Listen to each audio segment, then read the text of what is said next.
ആറോന് ഇത് ആരാന്നറിയാവോ? ഇതാണ് മന്നത്ത് പത്മനാഭൻ, ഭാരത കേസരി എന്നറിയപ്പെടുന്ന മന്നത്ത് പത്മനാഭൻ. ഇതാണ് വൈക്കം റൗണ്ട്. ആരാ നിൽക്കുന്ന അറിയാവോ?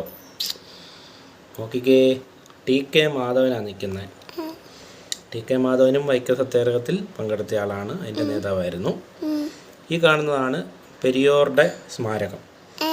പെരിയോർ ആരാന്നറിയാവോ? അദ്ദേഹമാണ് വൈക്കം വീരർ എന്നറിയപ്പെടുന്നത്. വൈക്കം സത്യാഗ്രഹത്തിനെ സപ്പോർട്ട് ചെയ്യാൻ തമിഴ്നാട്ടിൽ നിന്ന് വന്ന ആളായിരുന്നു. ഇതാണ് പെരിയോര്. ഇത് പെരിയോരുടെ പേരിലുള്ള ഒരു പാർക്കാണേ. അതുകൊണ്ട് ഇത് മ്യൂസിയാ. ഇവിടെ ഇരിക്കാനൊക്കെ അടിയുണ്ട്, കണ്ടോ? പാർക്ക് കണ്ടോ? ഇതിനകത്തൊക്കെ ഇരിക്കാനുള്ള കസാരയും കാര്യങ്ങളൊക്കെ ഇട്ടേക്കുന്നത് കണ്ടോ? വൈക്കം റൗണ്ടിൻ്റെ തൊട്ടടുത്ത് തന്നെയാണ് ഇത് കാണുന്നത്. ഇതേ നോക്കിക്കേ, പെരിയോർ ഇരിക്കുന്നത് നോക്കി. പെരിയോർ. ഇതാണ് പെരിയോർ സ്മാരകം, വൈക്കം ഹീറോ പെരിയോർ.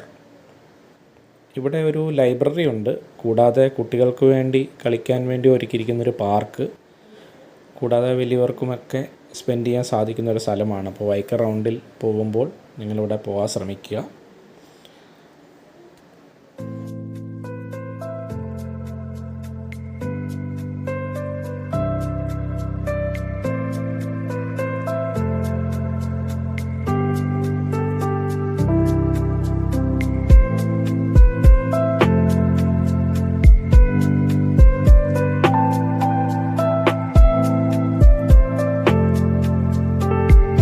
ഈ കാണുന്ന തോരണങ്ങൾ CPIയുടെ ജില്ലാ സമ്മേളനവുമായിട്ട് ബന്ധപ്പെട്ട് കെട്ടിയിരിക്കുന്നതാണ്. ഇത് വൈക്കം അമ്പലത്തിലേക്കുള്ള, വൈക്കം മഹാദേവ ക്ഷേത്രത്തിലേക്കുള്ള വഴിയാണ്. ഈ കാണുന്നതാണ് വൈക്കം മഹാദേവ ക്ഷേത്രം. അതിൻ്റെ മതിൽക്കെട്ടാണ്, വലിയ മതിൽക്കെട്ടാണ്. ഇതിൻ്റെ തൊട്ടടുത്തൊരു ചായക്കടയുണ്ട്. അവിടെ നിന്ന് ഞാൻ ദോശയും വടയും കഴിച്ചു. വളരെ രുചികരമായ ഭക്ഷണമാണ് അവിടെ കിട്ടുന്നത്.